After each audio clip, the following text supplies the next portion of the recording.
2024년 5월 8일 수요일 어버이날 돈다방 미쓰리 시작하겠습니다. 미쓰리 어떻게 하면 시황을 잘 볼 수 있어요? 라는 질문을 하신다면 마치 그리스 신들이 구름 위에서 그 아래에 있는 인간들을 내려다보는 시각으로 주식시장을 바라보시면 됩니다. 라는 답변을 해드릴 거예요. 그럼 여러분들은 저게 무슨 뜬금없는 소리야. 마치 윤석열이 의대 정원 2,000명 얘기하는 거와 똑같은 거야. 라고 생각하시는 분도 계실 겁니다. 근데 제가 주식시장을 보는 관점은 약간 그래요. 인간은 아마 여러분들도 공감하시겠지만 남의 일을 바라보는 관점은 굉장히 냉정하잖아요. 객관적입니다. 그런데 내 일은 객관적이질 못해요. 특히 돈이랑 엮이면 내가 내 소중한 돈을 시장에 투입해서 돈을 벌겠다라는 그런 포지션을 취한 상태에서 객관적이기가 어렵습니다. 그걸 이용한 사람들이 누구냐면 능력 없는 전문가들. 빠질 때마다 뭐 사세요. 조금만 올라가면 코스피 예상밴드 더 상향 조종하면서 더 갈 거예요. 조금 주식시장이 안 좋아지면 더 빠질 거예요. 라고 그렇게 객관적으로 시각을 유지하지 못하는 투자자들을 막 뒤흔들어 놓죠. 과연 2024년 연준은 금리를 인하할 수 있을까요? 혹은 인상할까요? 라는 문제가 지금 2024년 5월 주식시장을 지배하고 있습니다. 근데 돈다방 미쓰리를 뭐 길게 들으시는 분들도 계세요. 몇 년 동안 뭐 초창기부터 들으시는 분들도 계시고, 그리고 최근 들어서 제가 여러분들께 자부하는 거는, 미쓰리가 자부하는 거는요, 시황을 김치전 뒤집듯이 바꾸지 않는 사람이다라는 거잖아요. 그래서 최근 들어서 똑같은 이야기를 많이 되풀이하면서 여러분들을 가스라이팅 해드리지만, 뭐 한 작년 연말부터 돈다방 미쓰리를 듣기 시작한 분들은 지금 주식시장을 보면서 약간 허무감을 느끼실 겁니다. 왜냐하면 다시 한번 정리해드리면 여러분 작년 9월 달에 연준은요, 금리를 동결하면서 제롬 파월 연준 의장은 인플레이션을 목표치까지 잡기 위해서 우리는 해야 될 일이 있다. 가야 될 길이 있다라고 했고, 11월 초에 발표된 10월 달 고용지표가 부진한 모습을 본 시장은 웃기고 있네. 네가 어떻게 금리 인상을 하냐? 금리 인하해 하면서 금리 인하 기대감이 커졌고요. 그때 공개된 2024년 연말 점도표는 2023년도 점도표보다 75bp 낮아 있는 상태를 확인한 투자자들이 금리 인하 하겠네 라고 금리 인하 기대감의 씨앗을 막 키우기 시작했고요. 거기에 확대 해석하고 미쓰리 표현대로 상상 임신처럼 기대감을 키우는 바람에 2024년 올해 6번 혹은 7번까지 금리 인하 가능성이 만들어졌단 말이에요. 제가 여러분들께 주례장창 상반기에 얘기했던 게 뭡니까? 여러분, 자, 멘탈 잡으시고요. 지금 유동성 장세가 아닙니다. 라는 얘기 첫 번째. 그리고 기대감으로 올라간 장입니다. 왜냐하면 여러분들이 절대로 잊지 말아야 되는 포인트가 뭐였냐면, 제가 작년 연말에 여러분 2024년 1월 달 주식시장의 모습은 흡사 2016년 1월 달과 비슷할 것 같습니다. 라는 이야기를 해드렸죠. 2024년도 1월 달 뉴욕 증시가 개장되자마자 애플의 비중 축소 보고서 때문에 주식시장이 하락했습니다. 사람은요, 투자자들은 내 돈을 투입했기 때문에, 돈을 벌고 싶기 때문에 싫은 소리를 듣고 싶지 않은 거예요. 그래서 시장의 투자자들이 무슨 짓을 했냐면 냉정하게, 야, 애플 비중 축소. 올해 경제가 안 좋을 수 있겠구나라는 생각을 하지 못하고 거기는 기대할 수가 없으니 엔비디아, AI라는 물론 미래에는 마치 애플 아이폰처럼 우리 손에 쥐어질 수 있는 생활에 될 수 있는 어떤 분야이긴 하지만 아직까지는 기대감만 있는 엔비디아에 집중하기 시작했고 금리 인하를 한 것도 아니고 아무것도 없는 상태에서 그냥 금리 인하를 하겠네. 많이 하겠네. 오직 기대감 때문에 상승하고 있는 장이니까 여러분들 절대 흥분하시지 마십시오. 란 이야기를 주례장창 해드렸습니다. 근데 얼마 전까지만 하더라도 첫 번째 금리 인하를 3월에 하니 5월에 하니 6번 하니 7번 하니 이랬던 시장이 지금 5월 달에 뭘 가지고 고민하냐면 올해 과연 연준이 금리 인하할 수 있을까? 이거 가지고 고민하고 있는 거예요. 그러면 지난 11월부터 3월 달까지 돌아보면 얼마나 허무합니까? 나는 그동안 뭘 보고 매매했지?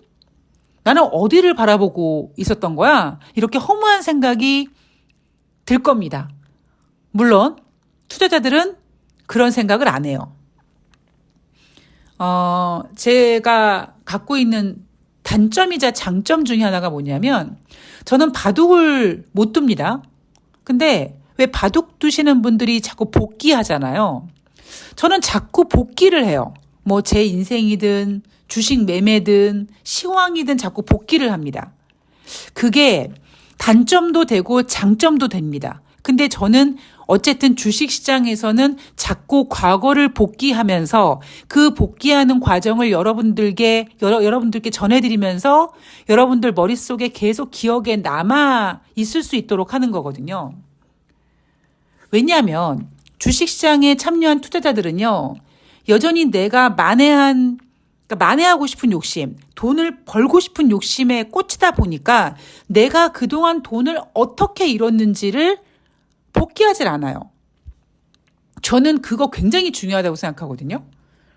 그래서 저는 예를 들면 주식 투자 개인 상담할 때 아예 주식을 하지 않으신 분들은 모르겠지만 주식 경험이 있어서 나 주식을 많이 까먹었어 라고 하는 분한테는요, 어떤 투자 방법을 유지하고 계신지요? 아니면 초반에 어떻게 주식 투자를 하시게 되셨나요? 라는 걸 꼭 물어봅니다. 그러면 대부분 사이즈가 나오잖아요. 아마 여러분들은 돈다방 미쓰리가 답답하다고 느끼실 수 있어요. 왜냐하면 왜 자꾸 쟤는 과거 데이터를 얘기하지? 왜 자꾸 내일은 어떻게 될 것 같아요? 오늘 종가는 어떻게 될 것 같아요? 5월달 주식시장은 어떻게 될 것 같아요? 이렇게 얘기하지 않고 그냥 두리뭉실하게 그냥 하방을 열어놨는데 어쩌고 저쩌고만 하는데 자꾸 돈다방 미쓰리는 과거에 대한 이야기를 해준다라고 약간 지루함을 느끼실 수도 있으실지 모르겠습니다만 저는 여러분들이 아까 처음 질문으로 돌아가서 어떻게 하면 시황을 잘 볼 수 있어요? 라는 질문에 대해서 그리스 신들이 구름 위에서 인간의 삶을 내려보는 것처럼 본인 스스로 약간 객관적이 되는 거죠. 과거의 나를 돌아볼 때 어차피 다 지난 거잖아요. 그러니까 과거의 나를 돌아볼 때 조금 객관적인 눈으로 초반에 내가 저렇게 매매를 했어? 이런 방법을 했어? 라는 식으로 복귀를 하면서 내가 부족했던 부분, 내가 몰랐던 부분, 내가 놓쳤던 부분을 계속 수정해 가는 거라고 생각을 합니다. 돈다방 미쓰리 오래 들으신 분들 아니면 최소 한 반년 정도 들으신 분들은 미쓰리가 거의 매일 방송에서 똑같이 하는 이야기들이 있어요. 최근 들어선 거의 언제냐면 타임머신을 타고 작년 11월 달로 돌아갑니다. 그런데 어느 순간 이제 여러분들은요, 여러분들 스스로 손으로 적어가면서 시황에 대한 데이터를 적지 않아도 아마 어느 정도는 그래, 11월 달에 고용지표가 안 좋아서 금리 인하 기대감이 생기기 시작했고 1월 달에 애플 비중 축소 보고서가 나와서 주식시장이 안 좋아졌다가 그때 갑자기 미국이 뭐 연착륙 타령했고 그러다가 인플레이션 지표가 다시 상승하고 이러니까 스태그플레이션 이야기가 나왔고 이렇게 여러분들 스스로 미쓰리가 자주 언급해드렸던 이 스토리에 이제 감염돼가지고 전염병처럼 옮아가지고 여러분들 머릿속에 쌓이실 겁니다. 그게 뭐가 중요하냐고요? 나중에 보십시오. 여러분들이 지금 머릿속에 데이터로 쭉 갖고 있는 게 얼마나 소중한지. 제가 작년 연말에 여러분 2024년 1월 달의 주식시장의 모습은요. 흡사 2016년 1월 달과 비슷할 것 같습니다라는 얘기를 했잖아요. 제가 뭘 보고 했겠습니까? 그런 데이터들이 쌓이니까 보이는 거죠. 시황 공부는 이렇게 하시면 됩니다. 자, 5월 7일 화요일 뉴욕 증시 보면은요. 다우지수가 0.08% 상승, S&P 500이 0.13% 상승, 나스닥이 0.10% 하락했습니다. 올해 금리 인하 기대가 엇갈리면서 주식시장이 혼조사로 마감을 했다. 자, 근데 제가 어제 방송에서도 말씀을 드렸듯이 이번 주에 주식시장이 혼조세를 보이거나 뭐 하락은 하겠지만 그래도 중요한 경제지표가 발표되지 않는 주기 때문에 다음 주 4월달 소비자 물가지표 발표를 앞두고 이번 주는 어떻게든지 좀 분위기를 나쁘지 않게 유지하려고 했을 거예요. 다음 주 가서 인플레이션이 어떻게 나올지는 모르겠으나 일단 이번 주에 좀 경제지표 같은 거 없으니까 좀 올릴 수 있을 만큼 좀 올려보자, 버텨보자 약간 이런 심리가 있을 거예요. 다우지수 같은 경우에는 5거래일 연속 상승했는데 문제는 뭐냐면 오전 한때 100포인트 이상 상승 출발했으나 종가는 상승폭을 반납하고 고작 31포인트로 마감을 했고요. 제가 여러분들한테 여러분 앞으로 주식시장은 최근 주식시장은 유동성 장세가 아니기 때문에 이제부터 올라오면 어떤 일이 벌어진다고 말씀드렸죠? 자, 내가 팔아야겠어. 매물대랑 부딪히게 됩니다. 매물대랑 계속 부딪히기 때문에 유동성 장세가 아니기 때문에 펼쳐질 수 있는 장이에요. 유동성 장이면 우리가 흔히 얘기하는 아름다운 조정이라고 하면서 주가가 빠지면 유동성이 유입돼가지고 쫙 밀어 올리고 막 해야 되는데 지금은 그러기가 조금 어려운 장인 거죠. 왜냐하면 지금 금리가 높기 때문입니다. 물론 지금의 미국의 기준금리는 21세기, 그러니까 모기지 금리가 뭐 21세기 들어서 가장 높은 금리 수준이다라고 얘기하지만 문제는 뭐냐면요. 지금 이 시대를 살고 있는 우리가 너무 제로금리, 너무 초저금리에 익숙해지다 보니까 지금의 금리가 너무 힘든 거예요. 전문가들이 어떤 개소리를 하냐면 5월 7일 화요일 날 뉴욕 증시에서 나온 이야기 중에 인플레이션이 약간 반등하더라도 미국 금리 인하 기대가 크게 훼손되지 않을 가능성이 있을 것 같은 느낌적인 느낌이 막 들고 그래요. 라고 얘기했습니다. 내 돈을 투자한 투자자들이 가장 듣고 싶어 하는 얘기죠. 저는 이런 이야기를 굉장히 혐오합니다. 왜냐하면 인플레이션이 약간 반등하더라도 인플레이션이 약간 반등한다는 게 무슨 의미입니까? 이미 여러분 1월 달부터 2월 달, 3월 달 연속 지금 인플레이션이 상승을 하고 있어요. 이 이야기는 뭐냐면 밑밥을 까는 거거든요. 다음 주에 발표되는 4월 달 소비자 물가 지표가 전월 대비 혹은 전년 동월 대비 혹은 근원도 마찬가지로 추세적으로 상승했을 가능성이 있다라는 거죠. 그래서 투자자들에게 인플레이션 지표 상승하더라도 그냥 약간 상승하더라도 있지 금리 인하 기대감 버리지 마. 이렇게 투자자들이 희롱하고 있는 겁니다. 왜냐하면 지금 시장의 뛰어든 우리 어리석은 개인 투자자들은 지금 주식시장에서 유일하게 기댈 수 있는 희망적인 호재가 뭐냐면 금리 인하예요. 금리 인하 기대감이 키웠던 이 주식시장을 스태그플레이션이 살짝 훼손시켰고, 여전히 투자자들은 그래도 금리 인하 해야 되는데, 금리 인하 하겠지. 최소한 6번, 7번 한다고 했었었는데, 그만큼은 아니더라도 그래도 하겠지라는 미련을 가지고 시장에 버티다 보니까 인플레이션 지표는 지금 연속 3개월 혹은 5월 중순에 발표될 4월달 소비자 물가지표까지 올라간다면 4개월 연속 인플레이션이 상승하는 상태에서 스태그플레이션이라는 단어가 나왔음에도 불구하고 전문가들은 여러분들을 이렇게 희롱하는 겁니다. 인플레이션이 약간 반등하더라도 미국 금리나 크게 훼손되지 않을 거야. 이게 반등입니까, 여러분?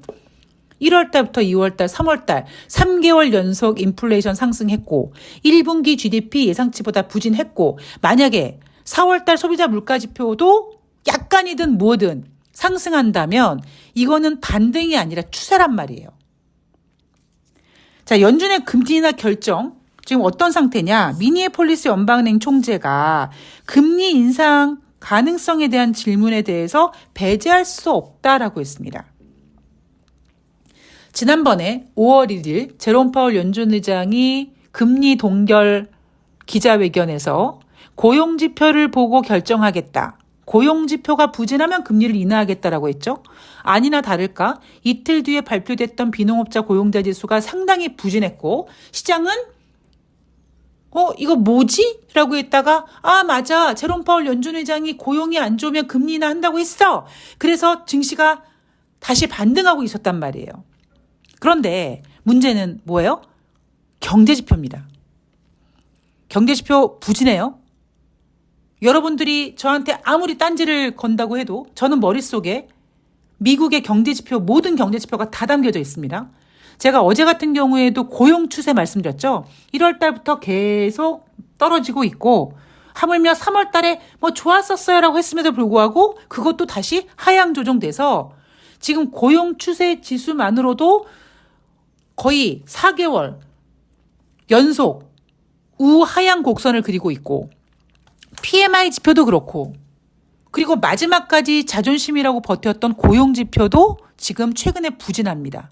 그런데 인플레이션 지표는 3개월 연속 반등 혹은 상승하고 있고 4월 달에도 약간 반등할 수 있다라고 얘기하는 거예요.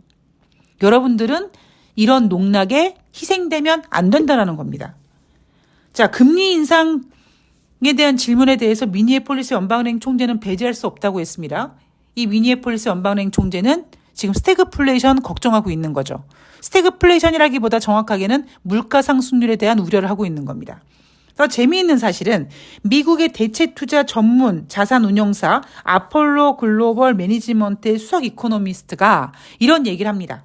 연방 기금 금리의 미래 경로에 대한 연준과 시장의 전망은 거의 언제나 틀렸다. 이거는 미쓰리가 주례장창 얘기하고 있는 거죠.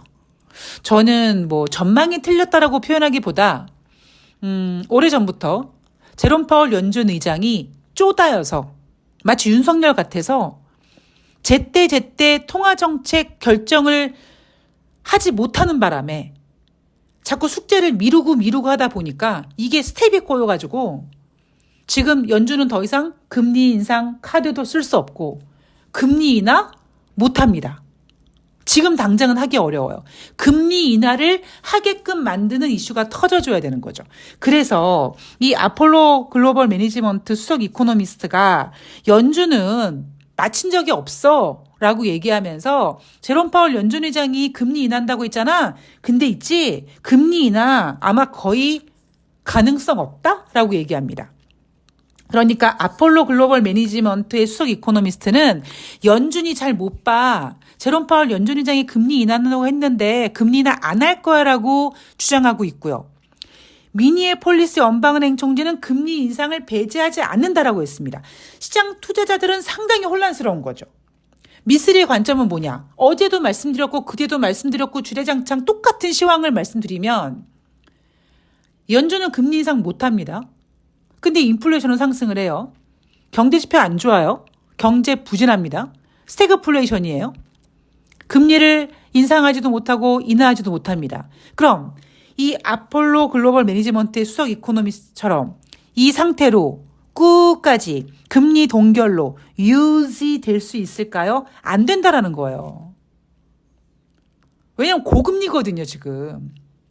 그래서 어제 썸네일에서도 말씀을 드렸고 오늘 다시 한번 제가 주장하지만 연준이 금리를 인하할 수밖에 없게끔 인하할 수밖에 없게 만드는 어떤 이슈가 터질 거다. 지금 미쓰리가 보고 있는 것은 과연 그 이슈가 미쓰리가 질척거리고 찝쩍거리고 막 만져봤을 때 과연 어느 정도 될까라는 것을 빨리 캐치해야 되는 것이 저의 숙제다라는 걸 다시 한번 강조해 드리겠습니다.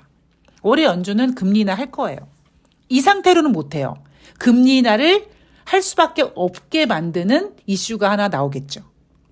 저는 그게 대한민국이 아니기만 바랍니다. 자, 오늘 돈다방 미쓰리는 여기까지고요. 저는 또 다음 방송에서 또 좋은 이야기 들려드릴 수 있도록 노력하겠습니다.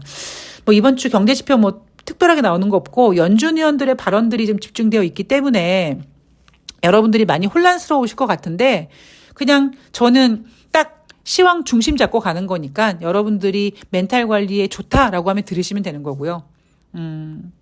저는 계속 아까 말씀드렸던 대로 이슈 찾고 시장 중심 잡고 그다음에 시장이 빨리 미쓰리가 놀 수 있는 미쓰리의 놀이터가 될 수 있는 그런 시장이 올 때까지 이 시황에 충실하는 것이 저희가 해야 될 일이라고 생각을 합니다. 자, 어버이날 모두 부모님께 효도하시는 그런 하루 되시고요. 저는 다음 방송에서 뵐게요. 고맙습니다.